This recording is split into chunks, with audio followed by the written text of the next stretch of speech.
Hey, folks. Folks, just want to give you a little bit of an update about the tariffs. As most of you know, tomorrow, April the 2nd in the United States, will be Trump's Liberation Day, which is essentially saying that the president believes that the imposition of tariffs will help the American economy. A little bit of background. A tariff is basically a charge, a tax, whatever you want to call it. What it does is it raises the price of an item. So, for example, if America imports a Chinese iPhone, for example, and they have a 20% tariff, what that means is that the end price of the product should really rise 20% to pay for the tariff. So if it costs $10 to import and now there's a 20% tariff, it now costs $12.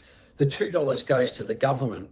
Now, the company gets to make the decision of whether they raise the price of that product to cover the $2 or whether they absorb it into their cost. That's generally how it works. Now, it's a little bit more specific than that depending on the items, but that's generally the way it works. The idea behind it, in this case, is Donald Trump is trying to bring America manufacturing back from China. And he's using tariffs to do that. So what he's trying to do is say, all right, you used to get them cheap from China. We will raise the price that you pay from China. And the company will say, okay, the way around the tariff is to go and invest somewhere in the United States and build a factory and make the iPhones, for example, in Texas or somewhere. That way they don't pay the tariff. Now, the idea really is about trying to bring manufacturing back to the United States and create jobs. But more broadly, what Trump is trying to do is to reduce the influence that China has in the global economy and reassert America's dominance that it's been used to as the world's sole superpower. So we have to wait and see what the size of the tariffs are, and the impacts can be quite complex. What you'll find is over the next 3 to 6 months, there will be a lot of toing and froing about what countries can do to either get around the imposition of the tariff.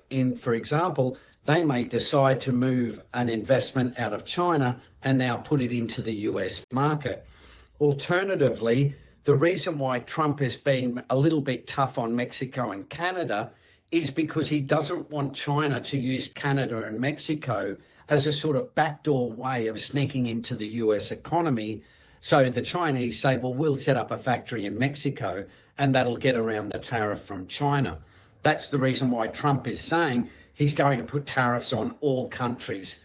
So this is really something that's really fluid at the moment.